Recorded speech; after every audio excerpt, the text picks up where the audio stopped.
the United States. So I'm guessing there are some people here today who thought that either one of those things, either one, would really require major help from God. Do we agree? And we got it. But here we are celebrating together on this very joyous occasion. And there's no place in the world I'd rather be to give my first commencement address as president than here with my wonderful friends at Liberty University. And I accepted this invitation a long time ago. I said to Jerry that I'd be there. And when I say something, I mean it.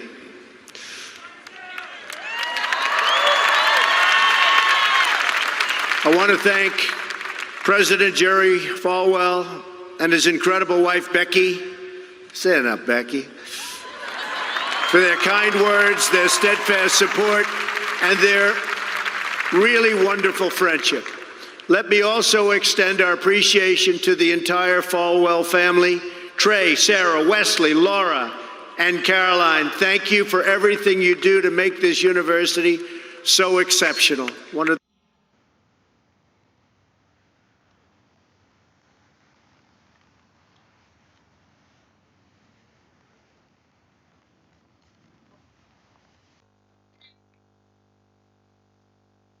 Lessons in Cultural Differences by Samantha Burson.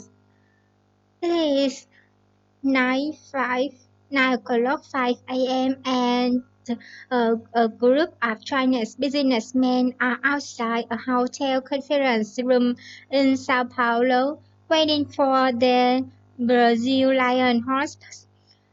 The seminar was scheduled to start 5 minutes ago, but like many meetings in Brazil, it did not start on time.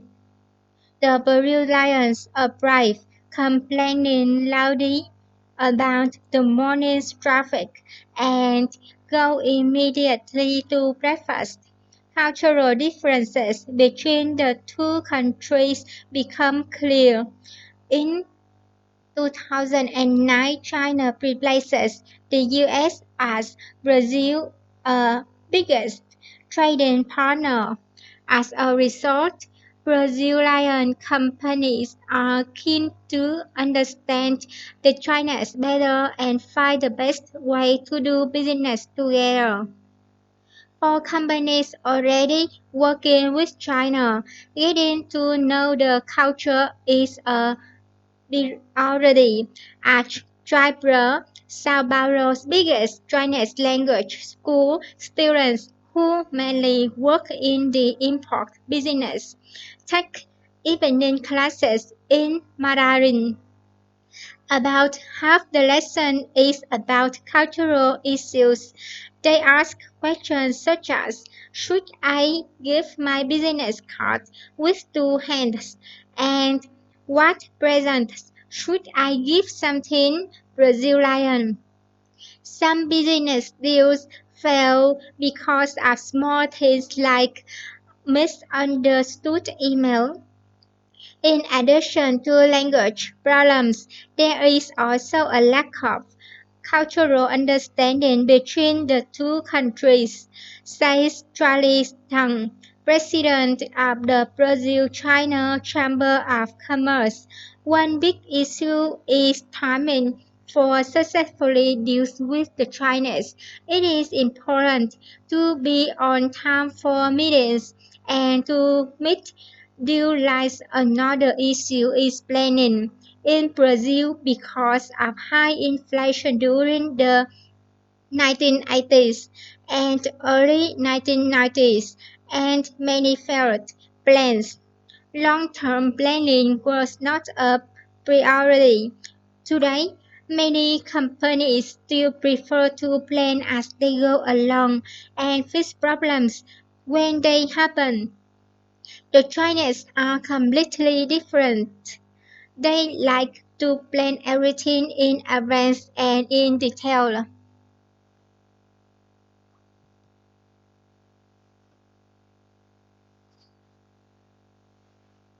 a fan of Facebook, but not of video calls by English London.